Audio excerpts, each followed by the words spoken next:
timer for... So Emma's gonna make mac and cheese tonight. Emma Cam, I'm nearly done with work, but not quite.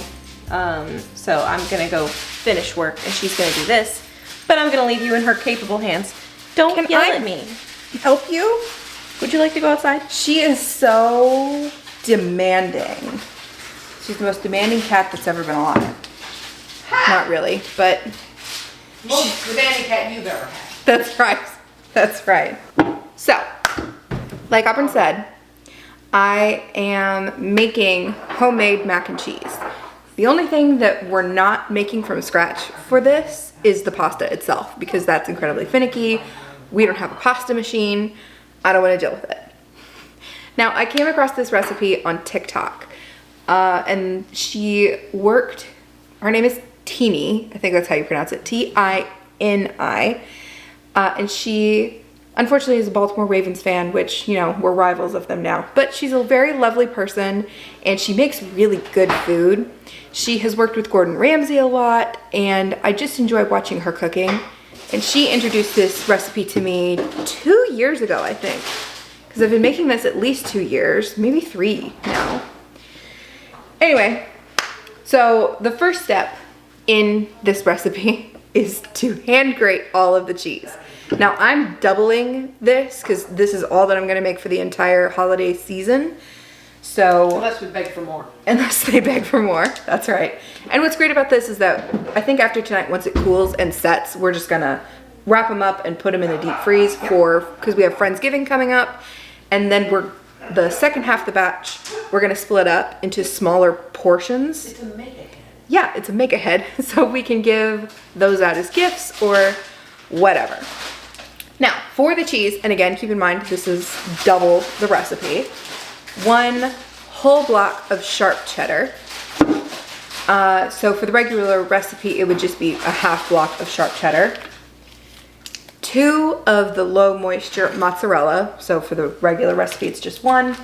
And then 2 Colby Jack. Regular, it would just be 1. Let's get to grating and let's see if my arm holds out. How was your day? Pretty good. How was yours? We've kind of jerry-rigged a scenario to sort of hopefully help this go a little bit smoother. I don't think that the bowl is stable enough for me to have this rest on it. It was a great idea that didn't work. So now we have moved to the original method. You're gonna tell me you started school again? Oh, that's a good thing to tell you. So I am going back to school. Actually, technically, just today, school started again for me. So I am just taking 1 class at the moment. Because you're working full time. I'm working full time, that's right. And I'm trying to get back into the swing of things. And it's gonna be really great that I'm only taking 1 class right now because as it happens, I'm also getting my bariatric surgery done. So there's a lot going on for me and in the house in general. But oddly enough, I feel strangely this is the most equipped I've been to deal with as many things happening all at once as I have been in years.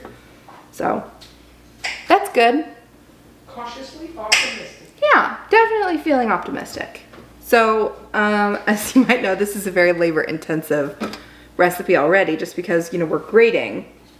Well, I'm grating 5 blocks. You would be grating 2.5 if you just did the regular straight recipe. And the reason for that is that the pre-shredded stuff that you get at the store is always coated in like this anti-caking powder. So that agent actively prevents the cheese from melting and melding together properly, and it'll make any cheese sauce you make with it lumpy and gritty and not the texture we're looking for. The problem with sharp cheddar is that it's really, really good as a cheese and it gives any cheese sauce that classic yellow look and color, and it's a really great cheese to include, but it cannot be the basis of your recipe because it's just too oily. Of course, everybody knows mozzarella, one of the best melting cheeses. Kind of neutral flavor. Yeah, it's a nice cheesy but soft cheese kind of flavor.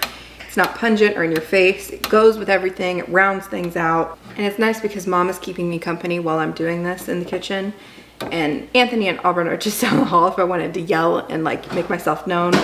But if you are alone or you don't allow anyone else in your kitchen, I know some people are particular, this is a great time to just, you know, sit back and watch a show on TV or listen to an audiobook. Hallmark movies. Yeah, Hallmark movies, especially if they're on. Or, you know, depending on if you're doing this in late September, early October, or any other kind of year, you can, well, I mean, any kind of year you can watch any kind of movie. We've already watched our first Christmas movie. We have already watched our first Christmas movie.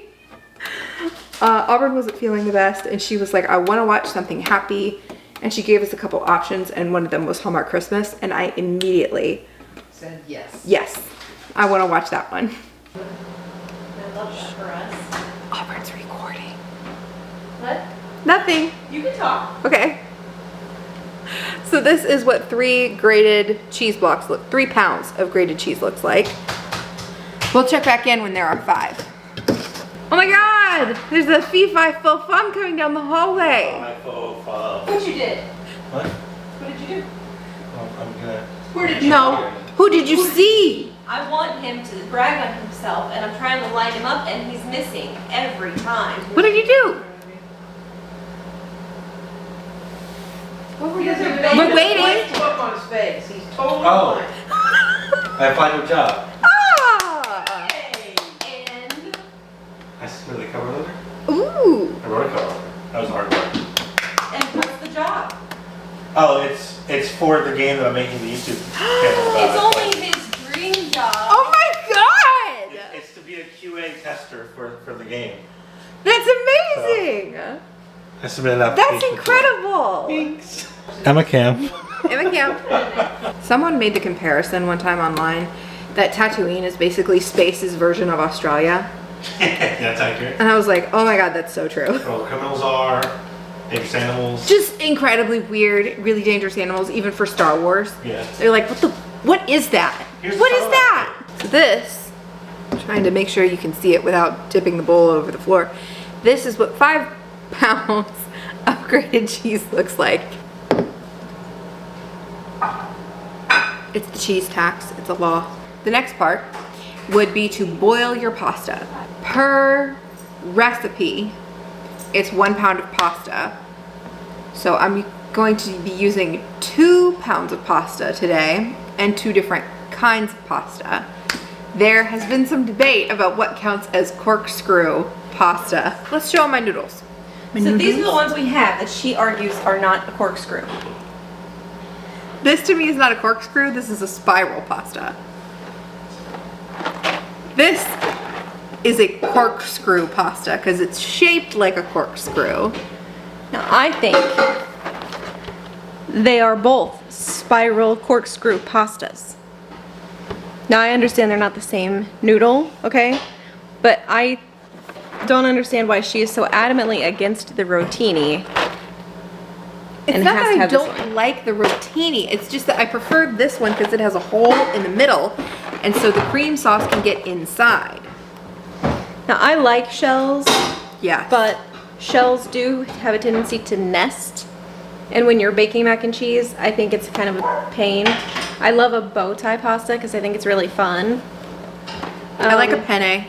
I like the elbow noodle, you know, the basic elbow noodle. Macaroni is always good. She's not a fan of the macaroni though, because we I- have some, or had some, and you were like, I don't want to use that. I like macaroni, but if it's too small to use, it doesn't take to the cheese sauce well. So we'll be using her preference. Well, we're gonna be using both of them because it's a double batch. Once you put the water in the pot, you salt the water. Don't be afraid of using salt. All right, so I have added the first pasta. I added the rotini, which is, you already saw it. We're not gonna go over which one is corkscrew, which one is spiral. We're not gonna do She it. doesn't like. I'd like it. I didn't, that's not the one I meant. Anyway, we also had like another box with about 1/3 or 1/4, somewhere in between there left. So we put that and the whole other box into the big pot. And it should be done cooking anywhere from 8 to 10 minutes. I'm gonna set the timer for 8, check on 8, 9, 10, so on and so forth. Okay, so both of the pastas are done boiling. What I'm doing now is I'm going in and I'm getting a teeny bit of the pasta water. And this is Pyrex, so it's fine. And the reason you get the pasta water is so that when you put it into the sauce, it helps the sauce bind together with the pasta better than it would without it. So I've already drained the rotini. Now I'm gonna drain the celandine, whatever it's called. Emma Kim. So this is the cavatappi celantini. It has like 2 names and I really don't know why. And then that is the rotini. Both of them are dry enough. I mean, they're not soaking in the water. So they will be the proper dryness and the proper cookedness for our purposes tonight. You can tell that I've never been on Food Network and you can probably tell why. I have also saved some of the pasta water. I explained why, but it is sitting on the other side of the kitchen. For now, I'm gonna go finish eating dinner because I haven't done that yet, and then I will be back. So what I'm doing now is I'm gonna make the sauce. I'm going to start by making what I'm gonna call a faux roux. Now a roux is a French fancy word for when you start the base of a sauce with melted butter and you whisk in flour to act as a thickening agent. We're gonna skip that because I find that flour tends to, no matter what I do, make it really gritty and just, that's not what I'm going for. And we're gonna go with a stable ingredient like cream cheese. Now this is the Philadelphia kind because we have tried the off-brand and it's just never as good. So now I'm going in with my butter in little pats and we're gonna melt it in the pan. That's the butter melting in the pan. I'm using a great big one because we're gonna be whisking. There will be liquids involved and I have had problems with there being too much sauce for a shallower dish or cooking pot, I guess. So we're gonna try this one and we'll see how it works. This is double the amount that I normally use. So again, double the recipe. This is 6 tablespoons of butter and a whole block of cream cheese. So before we add the cream cheese, what I'm gonna do is I'm gonna add the seasonings. Right now, this is just some black pepper, some salt, teeny itty bitty bit of red pepper flakes, and an extra itty bitty bit of paprika. And then I'm gonna whisk that in. Now, there will be garlic and mustard later, but since those will both be in liquid forms, I will add them at a later stage.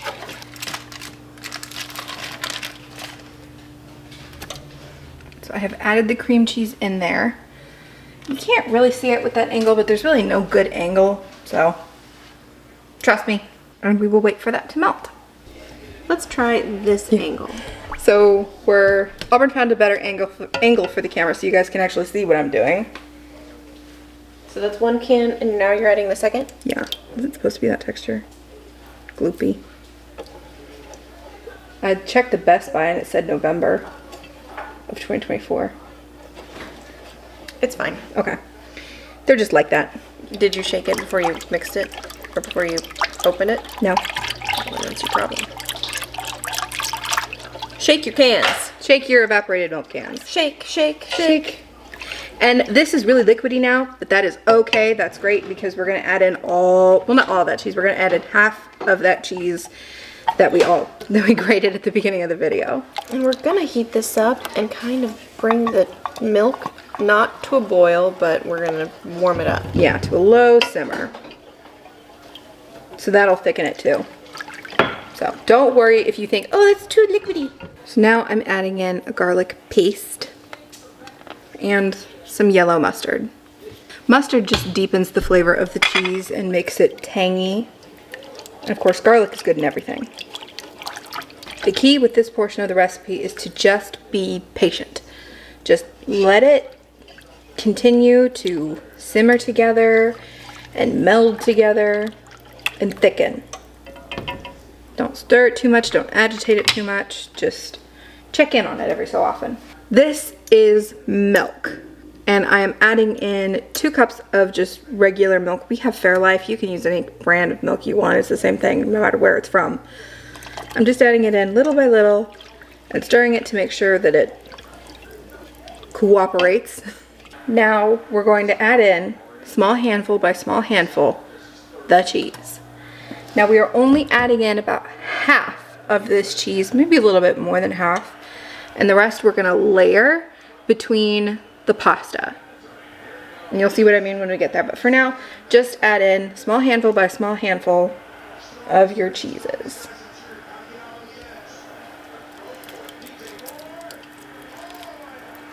And you're going to make sure that the cheese has melted completely before adding any new cheese in.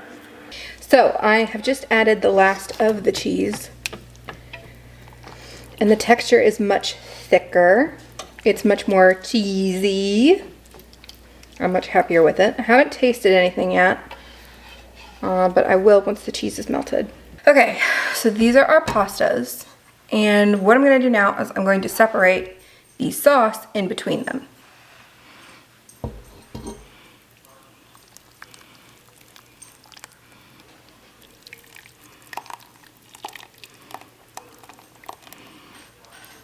gonna fold in the sauce and make sure it's incorporated with every little noodle.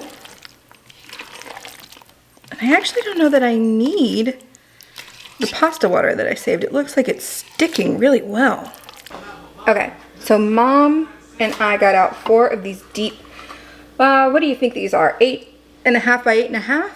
9 by 9. 9 by 9 pans, and we sprayed them with Pam. So we have 4 of them. So I'm gonna pour the, okay, so here's where the layering comes in. I'm gonna pour the pasta in, do a small layer of the unmelted cheese, pour the rest of the pasta in, and then top with cheese.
And my cam.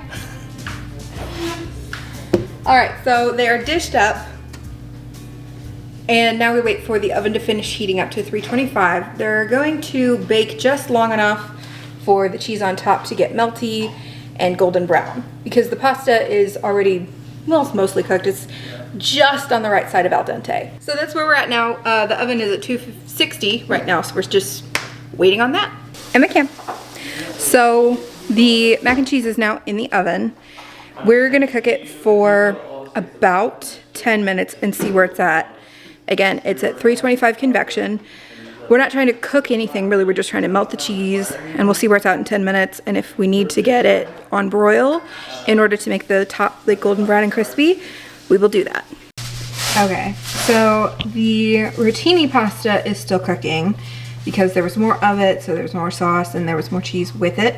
But the cavatappi, whatever this is called, it is done, and they look so yummy. Yummy, yummy, yummy, yummy. So, oh, by the way, I'm a cam. So what we're doing now is we're just waiting for the other 2 to cook. They're just in there cooking away. And then once they are done, we're just gonna let them cool. And once they have cooled, we are going to turn them out, wrap them up in saran wrap, and put them in the freezer for whenever we would like them. All right, I think this might be the final update of I'm a cam. So the rotini is out now as well. This is the cavatappi. And that's the rotini. And all 4 of them look so yummy, yummy. And I'm just gonna go ahead and say it now. The way that we're planning on using this is the way that I would suggest it. This is definitely, since it is such a labor-intensive recipe, a make ahead. So you can, I would say you could, as long as you have like a good deep freezer with the space to allow for it, you could freeze these for up to a year if you want. And as long as like the day and a half before whatever you want to use it for, you pull it out of the deep freeze and you let it defrost. And then you can put it, once it's defrosted, into the oven at like 200 and cook for, what'd you say, 20 minutes? Yeah, just get it warm. Yeah, just get it warm, make sure everything is warmed through, and then it'll be ready to serve and eat. Easy peasy. So I think that's where we're gonna cut this video off. I already feel a little bit bad because I think this is gonna be a monster for Auburn to edit, but thank you, I love you. This was my mac and cheese recipe, which I got from TikTok. So thank you, Teeny. And I hope you guys, if you try it, that you like it. Bye.